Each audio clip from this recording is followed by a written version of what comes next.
and welcome back to another episode of Kicked, your weekly journey through the wacky, wild, and wonderful world of gaming on Kickstarter. We've got three new games to show you this week, but before we get started, big shout out to two of our previously covered games, Eminence, Xander's Tales, and Black Hat Oculus.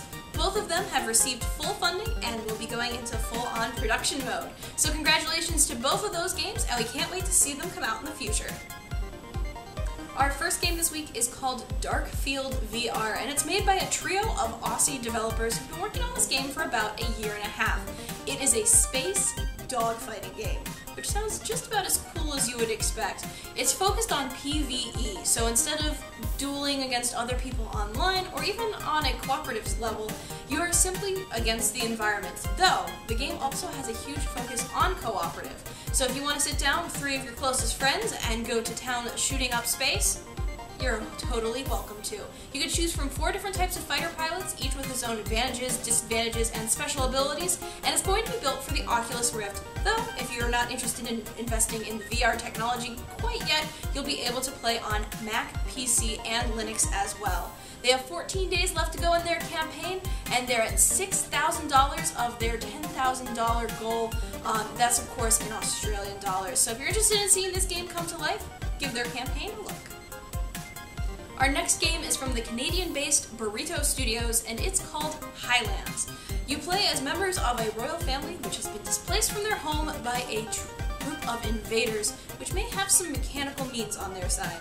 As you attempt to retake your homeland, you're taking over individual sectors of the region, and each sector, once conquered, must then be fortified and defended. So it's a 2-part strategy game where you're not only going into guerrilla warfare to retake the town, you're also going to be trying to defend what you've already taken so you don't have to conquer it again. They also use a wonderful hand-drawn 2D style, which they say is inspired by the works of Studio Ghibli. They're halfway to their $20,000 Canadian goal, and they have 16 days left to go. Our final game this week takes cooking to a whole new level.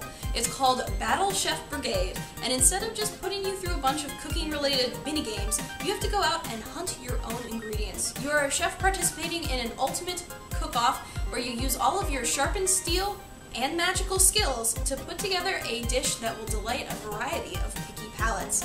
As the chef, you have to not only go out and hunt all your food and collect various ingredients throughout the open world, you then have to bring it back and decide how exactly you're going to put all of that together. It's kind of an interesting concept, and yes, this game has actually already hit funding with its wacky ways. Their stretch goals include improving the voiceovers, including specific lines for every single chef, and there are a variety to choose from.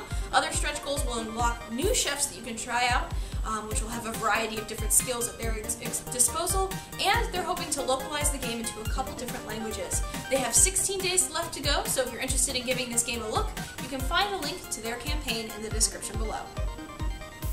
Well guys, that's all I have for this week, but if you have a game you're interested in seeing in a future show, or you'd like to comment on something we've already shown in this episode, maybe you like something and decided to give it your funding, please leave me a comment in the below the video, or you can always find me on Twitter at AE Brighter. And go give a look over to invisiblegamer.net. That's the site I work with that produces this show. So if you're interested in seeing some reviews, news, and various other editorial type pieces, go check out that website as well. Thanks for watching, guys, and I'll see you next week.